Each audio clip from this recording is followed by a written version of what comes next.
Paz de Cristo, apreciados hermanos en el Señor y personas que nos visitan de todas partes. Les doy la más cordial bienvenida a la iglesia La Biblia Dice. Nuestro texto de hoy lo vamos a ver en Isaías capítulo 7, versículo 14.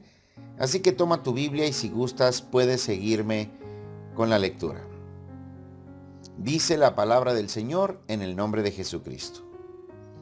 Por lo tanto, el Señor mismo os dará señal. He aquí que la Virgen concebirá y dará a luz un hijo, y llamará a su nombre Emmanuel. Oremos.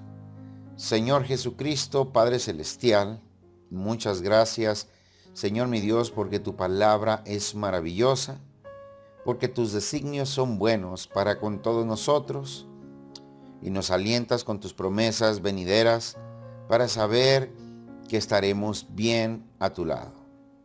Bendice a las familias que nos acompañan el día de hoy y a mis hermanos que están aquí presentes.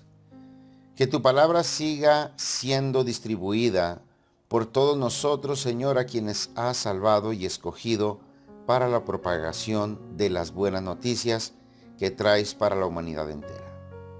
A ti te damos la gloria, la honra, y que tuyo sea el reino y el poder por los siglos de los siglos. Amén. Nuevamente bienvenidos.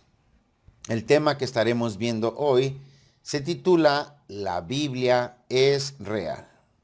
Ahora, muchos podrán decir, pero ¿tú cómo puedes asegurarlo? ¿Cómo puedes asegurar que la Biblia es real? Bueno, nosotros los creyentes sabemos que hemos creído en la Biblia por fe. Es decir, que no necesitamos evidencia para nosotros creer en lo que está escrito ahí. Sin embargo, nos damos cuenta que sí hay evidencia dentro de la misma Biblia en sí. Hoy entendemos que la Biblia no solo es un registro histórico de la humanidad, sino también un libro que predice el futuro. Como leímos en Isaías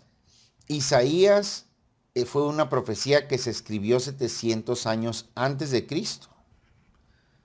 Y se dijo, por tanto, el Señor mismo os dará señal. He aquí que la Virgen concebirá y dará a luz un hijo y llamará su nombre Emmanuel. O sea, eso cuando se dijo, esta es una evidencia. Porque cuando se profetizó por medio de Isaías que una virgen iba a dar a luz un hijo, pues obviamente la gente estaba esperando ese momento ansioso. Así como nosotros ahora esperamos ansiosos la venida de nuestro Salvador Jesucristo cuando Él venga a visitar el planeta Tierra por segunda vez. Porque esta es una promesa que estaremos viendo más adelante. Pero hablando de esta profecía que se dictó 700 años antes de Cristo, podemos ver su cumplimiento en el tiempo del rey Herodes. Es decir, en el tiempo cuando María, su madre, y José estaban en esa generación. Vamos a abrir nuestras Biblias nuevamente ahora en el libro de Mateo, capítulo 1, versículo 18. Y la palabra del Señor se lee en el nombre de Cristo. Dice así: el nacimiento de Jesucristo fue así. Estando desposada María su madre con José, antes que se juntasen, se halló que había concebido del Espíritu Santo. Observen qué maravillosa evidencia de que la palabra de Dios es real. Porque cuando Isaías predijo el nacimiento de nuestro Señor y Salvador Jesucristo, esto se hizo 700 años antes de la realización de la profecía. Entonces, cuando esto se cumple, las personas obviamente, los antiguos, acostumbraban a pasar estos libros de generación en generación. Es decir, que si por ejemplo yo escribo un libro ahorita para mis generaciones futuras, después de que yo fallezca, le paso el libro a mi hijo, y mi hijo se lo pasa a su hijo, y así sucesivamente. Entonces la profecía de Isaías pues se fue transmitiendo a través de los años. Por eso decimos también que hoy en día se ha comprobado por muchos historiadores también que la palabra del Señor, es decir, la Biblia, tiene acontecimientos que ya fueron verificados, que son hechos reales. Entonces esto le da más veracidad, aunque nosotros como creyentes del Señor no necesitamos verdaderamente que nos evidencie nada, porque nosotros creemos por fe. No necesitamos ver nada, de eso se trata la fe. Se trata de creer que lo que Dios dice es completamente real.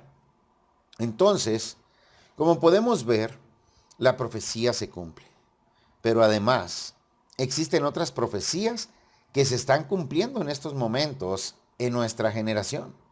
Es decir, que estamos evidenciando con nuestros propios ojos el cumplimiento de profecías que se hicieron hace casi 2000 años. Vamos a ver esta profecía cumpliéndose en nuestra generación. Vamos a abrir nuevamente nuestras Biblias en el libro de Mateo capítulo 24, versículos 3 al 8. La palabra del Señor dice en el nombre de Cristo Jesús. Y estando él sentado en el monte de los olivos, los discípulos se le acercaron aparte diciendo, dinos, ¿cuándo serán estas cosas y qué señal habrá de tu venida y del fin del siglo? Respondiendo Jesús les dijo, mirad que nadie os engañe, porque vendrán muchos en mi nombre diciendo, yo soy el Cristo, y a muchos engañarán. Y oiréis de guerras y rumores de guerras. Mirad que no os turbéis, porque es necesario que todo esto acontezca, pero aún no es el fin. Porque se levantará nación contra nación y reino contra reino, y habrá pestes y hambres y terremotos en diferentes lugares. Y todo esto será principio de dolores. Ahora, leyendo esto directamente de las páginas de la Biblia, pareciera que estamos viendo el guión de un noticiero, que se está hablando de guerras, de rumores de guerras, de hambres. Nosotros sabemos cuánta gente no estuvo incluso muriendo ahora con estas guerras de Irán e Israel, con estas guerras de Ucrania y Rusia. O sea, vemos también estas epidemias, pandemias que hemos experimentado en nuestra generación, terremotos que incluso hace menos de una semana hubo un temblor fuerte también. Y podemos notarlo, y hay mucha gente incrédula que dice, claro que sí, pero siempre ha habido guerra, siempre ha habido esto, siempre ha habido el otro. Por supuesto que sí, siempre ha habido, pero en esta ocasión es diferente. Porque si siguiéramos leyendo, que te invito a leer el capítulo 24 completo, el capítulo 24 de Mateo, para que veas los detalles que son inconfundibles. Aquí habla que cada vez va a empeorar. O sea, dice que esto es el principio de dolores. Después vendrán más. Es decir, que nuestra situación actual en esta generación ya no va a mejorar. Porque ahora estamos viendo en conjunto absolutamente todo esto que Jesucristo mencionó hace casi 2000 años.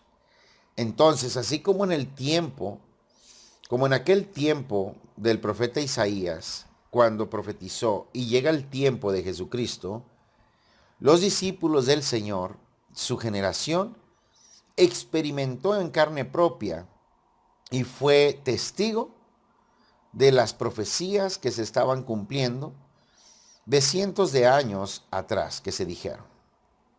Entonces ellos vivieron la emoción de ver la profecía cumplirse en su generación, aunque todos ellos tuvieron que pasar persecución, dolor, muertes, etcétera, pero les tocó evidenciar, y no solamente eso, conocer cara a cara a su propio Creador. Qué maravilloso, ¿no? Haber estado con nuestro Creador cara a cara. Pero lo veremos porque Él ya prometió que regresará.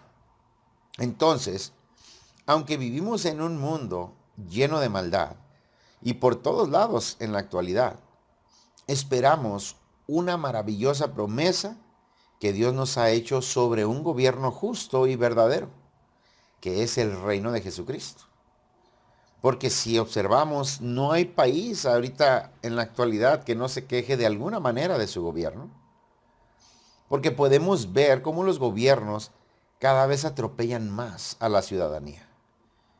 Es decir, que los gobiernos ahorita ya aparentemente dicen que tenemos libertad, hablan de una democracia, pero actualmente quizás puedas estar de acuerdo conmigo que la libertad es una fantasía, porque realmente no eres libre. ¿Y por qué lo digo? Porque te tienen sujeto a un puño de leyes y decretos. Te limitan por todos lados. No te permiten ser próspero porque para todo te ponen impuestos. Absolutamente para todo. Es decir, que no quieren que te hagas rico. O sea, la riqueza es exclusiva para ellos. La quieren únicamente para ellos. Y cada vez el delito aumenta porque el pecado es progresivo. Así cuando una persona sin Cristo empieza con pecados pequeños, pero esto es progresivo. La tendencia es que el pecado va a ir empeorando. Y yo creo que todos nosotros hemos podido experimentar esta parte en algún momento de nuestras vidas, donde llegamos a decir, Señor, pero ¿por qué hice esto una vez arrepentidos? Y nos arrepentimos y la palabra del Señor nos dice claramente que el arrepentimiento va acompañado de una conducta diferente. Es decir, que debemos de demostrar con nuestra manera de vivir que nos hemos arrepentido de verdad. Entonces, así como el pecado hace que la tendencia sea ascendente, es decir, que cada vez peques más y peor, también la santificación de la misma manera funciona. Una vez que estamos en Cristo, empezamos a limpiarnos de pecado. O sea que llegamos con Cristo, por inventar una cifra, con 20 pecados que nos tenían esclavizados y que no lo querías hacer, pero igual lo hacías. Entonces, con el poder del Espíritu Santo vas ganando victorias. De tal manera que eran 20 pecados y en tu caminar en Cristo de repente ya venciste uno y dejas de practicarlo. Entonces quedan 19. Y luego después viene otra lucha constante donde el Señor te da la fuerza para vencer. Porque su palabra dice, todo lo puedo en Cristo que me fortalece. Es decir, que cuando tú luchas con un pecado que tienes muy arraigado en tu vida, antes te doblegabas ante él, obedeciéndolo en el momento, cuando éste te seducía. Pero ahora en Cristo, cuando te llega esa seducción por parte de este pecado, tú resistes. Y resistes y lo vences. Y luego quizás viene otra lucha con ese mismo pecado porque es el que estás enfrentando. Y quizás caíste nuevamente. Pero ¿qué ocurre aquí? Aquí ocurre que si antes lo obedecías 4, 5, 7 veces al día, el día de hoy quizás lo venciste en 2 ocasiones. Es decir, ya le vas ganando. Y entonces, cada día el Señor te lleva de victoria en victoria. Y vas ganándole, ganándole, ganándole, hasta que de plano lo vences en el nombre de Cristo. Y ya si tenías esos 20, ya son 19 y luego ya son 18. Y entonces es un proceso de santificación poderoso. Y esta es obra del Espíritu Santo, dice la Escritura. Que la obra santificadora del Espíritu Santo. Así lo dice. Entonces, podemos notar que nosotros a veces estamos cansados no solo de nuestro gobierno, estamos cansados también a veces de nosotros mismos, porque no somos las personas que quisiéramos ser. Le fallamos a Dios de manera constante. Sin embargo, cuando empezamos a notar de cómo éramos hace 5 años, hace 10 años, hace un año, y te ves ahora, dices, definitivamente mi tendencia es la santificación. ¿Por qué? Porque ahora peco menos, porque ya no practico este pecado. Así que vamos muy bien. Y tenemos que seguir propagando la palabra del Señor para que otras personas también puedan entender que Dios tiene una maravillosa vida, una vida plena y abundante para nosotros, para que disfrutemos de amabilidad, de paz, alegría, gozo. Entonces, decía hace un momento que aunque vivimos en un mundo lleno de maldad por todos lados en la actualidad, esperamos esta maravillosa promesa que Dios nos ha hecho sobre un gobierno justo y verdadero, que es el reino de Jesucristo. Así como empecé mencionando profecía y su cumplimiento, ahorita estamos viviendo una profecía en esta generación. Estamos viendo el cumplimiento de lo que Jesucristo dijo en el libro de Mateo, capítulo 24, versículos 3 al 8. Ahora, pero ¿cuál es esta promesa de la que yo estoy hablando? Pues bien, Cristo lo profetizó, pero fíjense, ya se está cumpliendo en nuestra generación. Y vean otra profecía, que es una maravillosa promesa que tenemos de parte de Dios. Y yo nomás puse una profecía que ya se cumplió, con la de Isaías, en el cumplimiento en la generación de Jesús.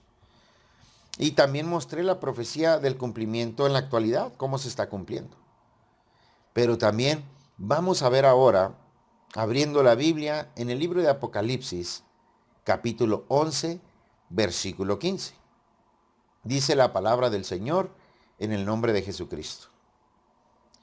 El séptimo ángel tocó la trompeta y hubo grandes voces en el cielo que decían: los reinos del mundo han venido a ser de nuestro Señor y de su Cristo, y Él reinará por los siglos de los siglos. Aleluya.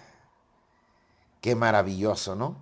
Entonces, observe, nosotros ya tenemos una promesa, una profecía que se va a cumplir, así como muchas otras profecías ya se cumplieron. Es más, incluso en la venida de Jesucristo hubo un cumplimiento de profecías completamente. O sea, en él se completaron muchas de las profecías que los profetas habían dictado en sus generaciones. Ahora que estamos viendo en nuestra generación el cumplimiento de la profecía de Mateo 24, y veremos próximamente, con la ayuda de Dios, veremos el cumplimiento del reino de los cielos, del reino de Dios, como dice aquí, que dice que Él va a venir a reinar, es decir, Él va a gobernar el planeta Tierra, porque dice que los reinos del mundo pasaron a ser de nuestro Señor y Salvador Jesucristo. Entonces, con esta evidencia en mano, es tiempo de que entreguemos nuestra vida a Cristo, nuestro Salvador, mientras todavía tengamos tiempo para disfrutar, porque si queremos disfrutar de este reino venidero, de este gobierno justo y verdadero, y quien será el Rey de Reyes y Señor de Señores, Jesucristo, es tiempo de que pensemos seriamente en entregar nuestra vida a nuestro Señor, porque su palabra nos enseña también que dice que todo fue creado por medio de Él y para Él. Teniendo claro este concepto, ahora entiendo, y te lo comparto, que yo fui criado no para diseñar mis propios proyectos de vida, ni para decir voy a hacer este negocio, voy a hacer aquello, que no tiene absolutamente nada de malo que tengas proyectos. Pero dice su palabra que fuimos criados por medio de Él y para Él, es decir, para sus propósitos de Jesús. Teniendo esto en mente, nuestra prioridad debe de ser primero buscar nuestro lugar en el cuerpo de Cristo. Pero todo empieza cuando entregas tu vida al Señor Jesucristo, cuando te arrepientes de tu manera de vivir y cuando te bautizas en su nombre para el perdón de pecados y para que recibas como regalo el Espíritu Santo, ya que con este es con lo que vas a lograr vencer cada día y empieza tu proceso de santificación. Pues sin más, vamos a dar gracias a Dios por este mensaje, por su palabra. Oremos. Soberano Dios, gracias Padre eterno, porque sin duda nosotros estamos aquí por tu gracia. Por tu amor seguimos en pie y cada día, Señor mi Dios, luchamos y tú nos das la victoria. Luchamos primeramente contra estos pecados que nos dominan, pero que sin duda nos llevas de victoria en victoria. Muchas gracias porque sin ti no seríamos lo que somos ahora. Tenemos claro también que la doctrina que predicamos no es nuestra, sino tuya, mi Señor. Entonces ayúdanos a enseñar con la verdad. Y evita, Señor, a toda costa que nosotros añadamos o le quitemos a tu palabra. Que tu palabra ya es suficiente. Y te pido, mi Dios, sigas dándonos el conocimiento, abre nuestra mente, danos sabiduría e inteligencia y sobre todo ánimo para que nosotros podamos salir a predicar tu palabra, porque tu palabra son buenas noticias, son solo buenas noticias para nosotros, tus hijos. Bendice a todos los que nos acompañaron el día de hoy y acompáñales en su viaje a casa. Bendice nuestras vidas y la de todos tus hijos en todo el mundo. A ti, mi Dios, sea el reino, el poder y la gloria por los siglos de los siglos. Amén. Aleluya. Pues puede saludar a su hermano que tiene a un lado. Salúdelo y dígale Dios le bendiga. Y gracias nuevamente a todos ustedes por acompañarme el día de hoy. Pasen un excelente y bendecido día. Hasta el próximo mensaje.